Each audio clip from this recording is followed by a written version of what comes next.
Hello, everyone, and thank you for coming back to Deb Chanel's 40th World, where we do the recaps and reviews of Young and the Restless, as well as other reviews, as you all should know by now.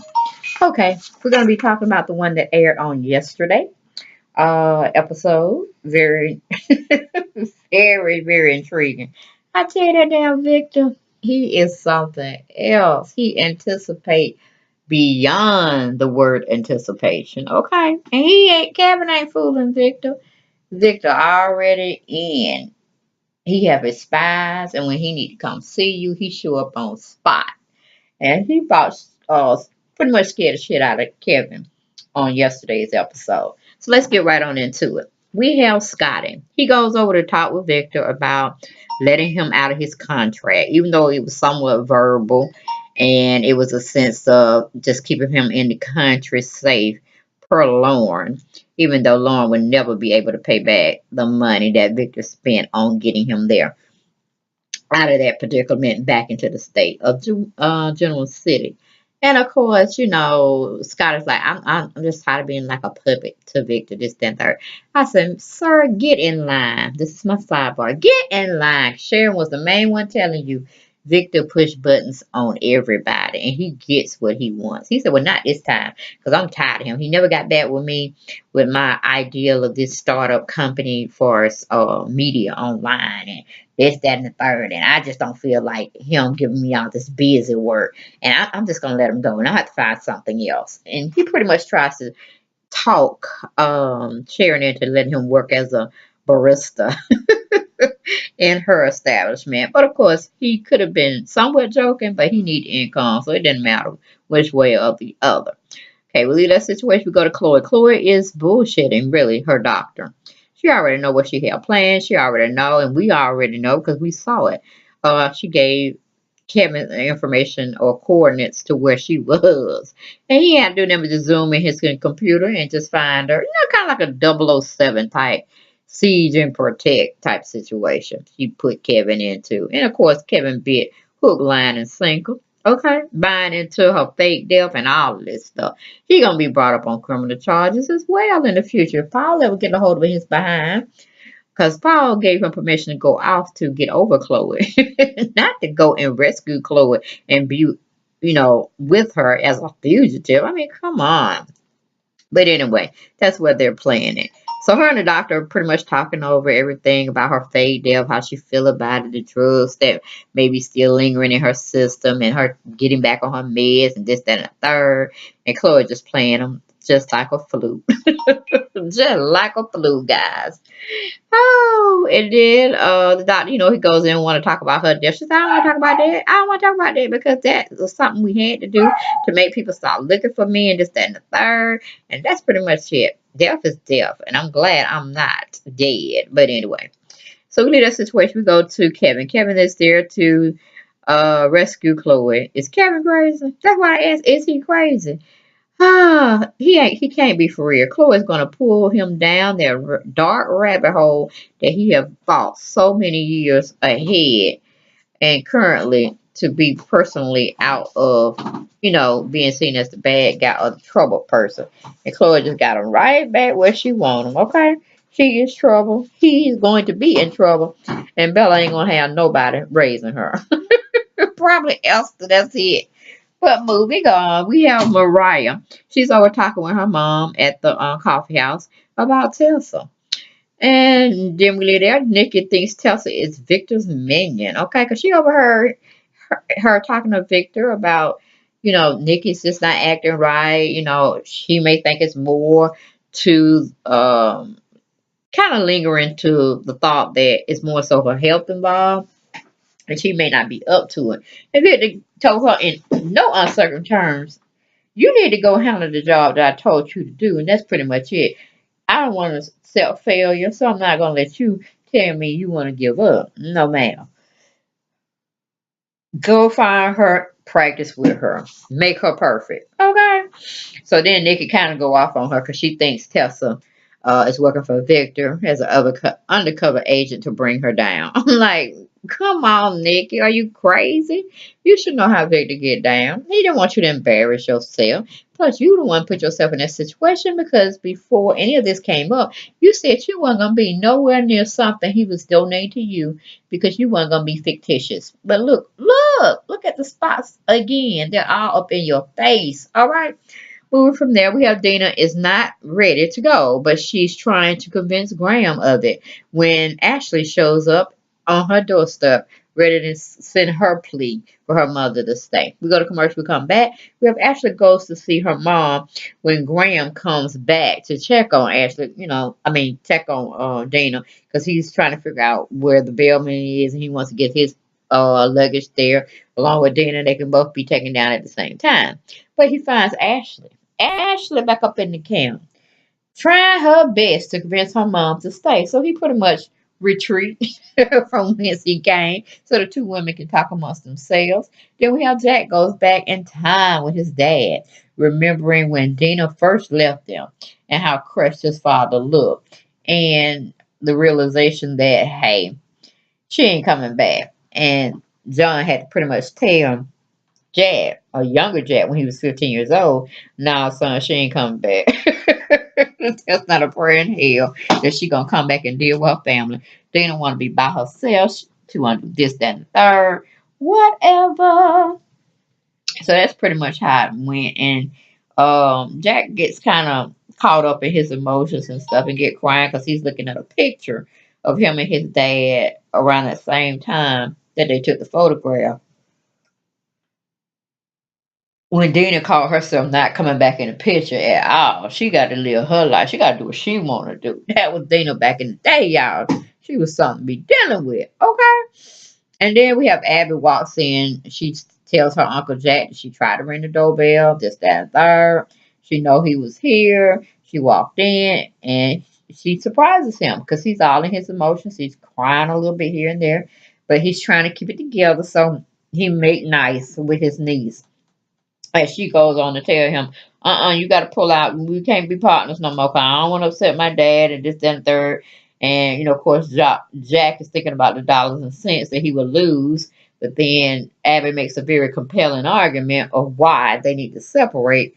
And Jack said, okay, hey, I don't want to put you in the middle. I know what it feels like. Fine, fuck it. Moving on. He's just going to withdraw his funds or get the funds back from Abby. And it's going to be like the transaction never took place. But we know whatever done in the dark will come to light. All right. Okay. Moving on, we have Chloe is at, her and the doctor are talking about, Chloe getting better. And Chloe is wanting him to take her off her meds. He said, no, we can't do that right now. Then Kevin starts to enter the house without detection. So we did a situation. We go to Tessa. Tessa's telling Nikki she won't have any more conversations with Victor as far as she's concerned. She didn't want her to think that she was working for Victor, this, that, and third. But everybody questionable. Everybody is questionable, and we must assume before, well, not assume, but we must clarify before we start assuming and making fools of ourselves. But 9 times 10, yes, Victor is all up in that Kool-Aid. He know what's going on, this, that, and the third. And he definitely done had Tessa clock, excuse me, not caught out, but he done got her very well checked out. But she definitely wouldn't be living over there in his house, not under his roof. Not gonna happen. Then we leave that situation, we go to Scotty. Scotty is begging Victor to stay on the team, but Victor makes his own design, his own decisions. So Mr. Scott went over there trying to tell him, since you ain't looking at my work or the stuff that I submitted in to you to be partners in this new venture, and I told you the company that I wanted to obtain, you never got back with me. So advertising needs to be served. So Victor, I don't believe he talked to nobody on that phone, but he got to play the game. He called, I guess, his accountant or whoever that do his business acquisitions and stuff, buy new property for him. And he said, let's put a hold, let's cancel it on that company that media company I wanted to buy. I'm not going to be longer interested in that. And then Scotty be looking like, Oh my God, this man actually put a bid in without me. I said that's all he needed, honey. That was Sharon tried to tell you. You don't know nothing about Victor because you've been going away for a while. You know of him, you know what he's about, but you never actually had a chance to partake in his behavior firsthand. So you better listen to Nikki because he's gonna definitely dog you out because you don't put your foot in your mouth. He was waiting for that to happen.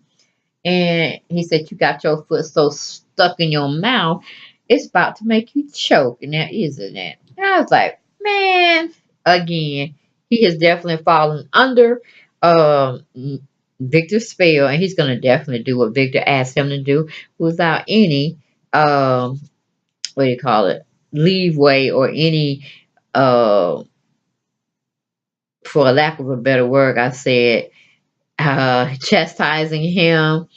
He won't be making any more false decisions on Victor and his motives. Okay? And he pretty much said, oh, I know I'm not going to let you down, Victor. He said, I already know that. Because you would definitely not want to make me mad or let me down on something that I felt that you could do and I've invested in you too. Oh, no, no. Failure is definitely not an option. Okay? So we move on from that situation. We have Chloe and Dr. Harris are having a fond memory back down memory lane. Until they both hear noise on the outside. Dr. Harris goes out to check to see what's going on, this, that, and the third. Then that's when Kevin swoops in and let her know he's there to rescue her. Let's get it going. Then that was just a hot mess. Got Dr. Harris out there looking for squirrels and turtles, I guess, because the show wasn't nobody human. Oh, because Kevin had definitely did his 007 trick and got in their house, bypassed the good doctor. Oh, excuse me, himself. So then we leave that situation. We go to Ashley. Ashley gets on her mom about not telling Abby she was leaving town again. She said, I came over here trying to convince you not to leave. Now you gonna tell me you really don't have a heart after all? I see you messing over us when we were kids, me and Jackie and Tracy and of course Ashton.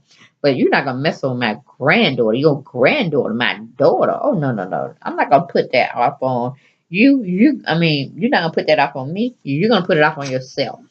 So she just drilling her, telling her she ain't no good. You know, you're always the same. You haven't changed. Her barriers, her walls she had up against her, she let them all come down, making her more vulnerable. And Dana was like, I hear what you're saying, but no, I'm sorry. Tell her I will see her next trip. So Ashley gives her a little bit more of her peace of mind of her senses, and then she leaves. Okay, then we go down to commercial. We come back. We have small talk going on with Tessa and Mariah at Crimson Lights when Tessa walks in. Okay, no, I'm sorry. Small talk going on between Mariah and Sharon when Tessa walks in. Okay, so with that situation, Tessa talks with Mariah about Nikki, what she felt Nikki was doing to her and where she was getting her wrong information, which was from Victor. Then we have Scotty comes by to give Sharon the good news that he didn't actually quit. Victor gave him something else to ponder about. And he's gonna be taking the job and this, that, and the third. And Sharon looking like him. Was it your idea, really, or did you get sucked into that idea? So she know how Victor plays. She was married to the Joker. Then we go back to Abby. Abby gets what she wants from Uncle Jack. He goes on and rescind his offer. And hopefully some money transactions will take place. Okay, with interest. This is what Abby said. Then we go to Ashley. Ashley goes into her mom. Well, goes to her mom about past deeds and current deeds. And, she's just not liking any of it. Then we go to Kevin and Chloe. They're still talking quietly or briefly when Dr. Harris comes back into question why Chloe didn't tell him that she let somebody knew that she had faked her death. And that she's currently still alive running around there in Louisiana. Okay? Down south is where she at, y'all. She's down south. Okay.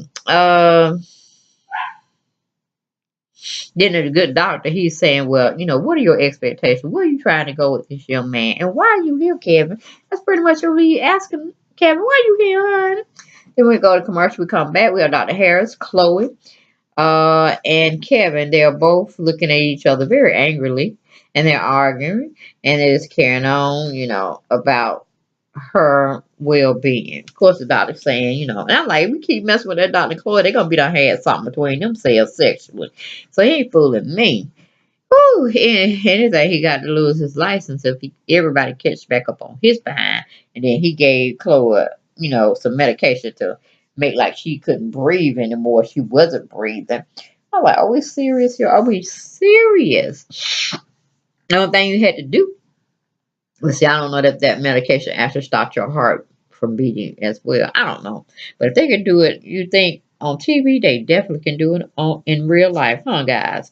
All right, moving on from there, we have Jack has called Nikki to calm him down. Come on over there and talk to him. He needs somebody to support. Uh, about his mom leaving town. Nikki didn't understand the depth of that hurt that he experienced that Dina put on them so far in the past. And then she gonna show up and try to be doing the same little skits. No way.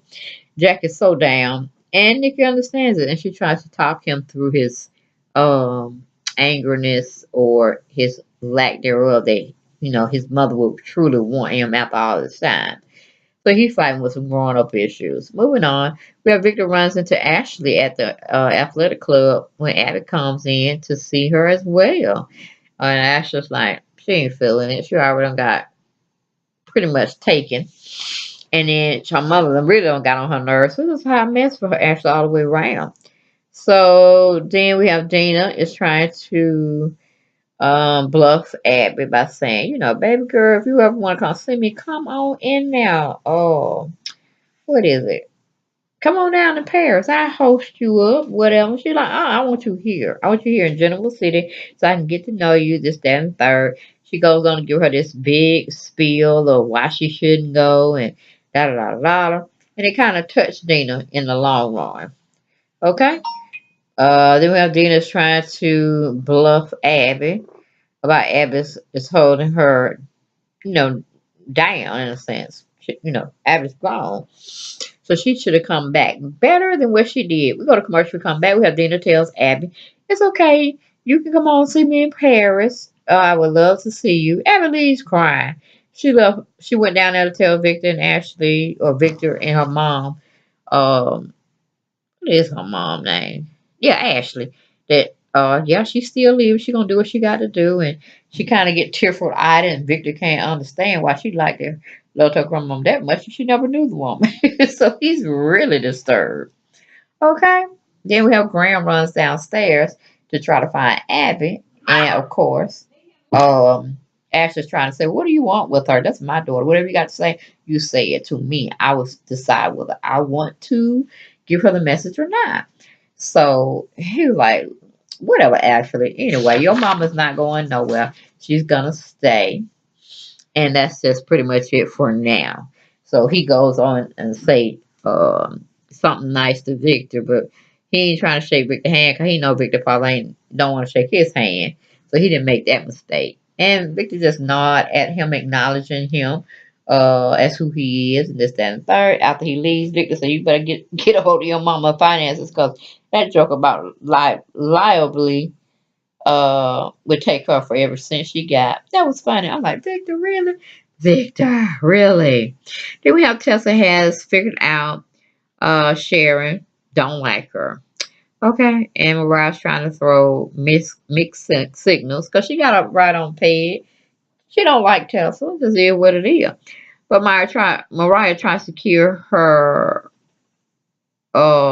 She tries to make like, nah, my mom, she likes you. It's just she has to warm up to you, pretty much. But in fact, Sharon is talking to Scotty about Tessa using Nikki to get to know her. I'm like, really? You got a wild imagination. Moving on, we go to commercial, come back. We have Chloe talks to Kevin about Dr. Harris and how she trusts him. But Chloe doesn't even trust herself or Victor. So how can she trust herself in her situation? Please go and sit down. Then we have Jack still having small talk with Nikki about Dina. Jack tells about how his dad was really crushed when Dana left. Ashley has one final word with Graham about Dina. Victor tells Ashley to do what he can, continue to watch out for her, watch out for her bank accounts, because that man is sleazing. Then we have Kevin goes into like 007 mode of thinking and protecting.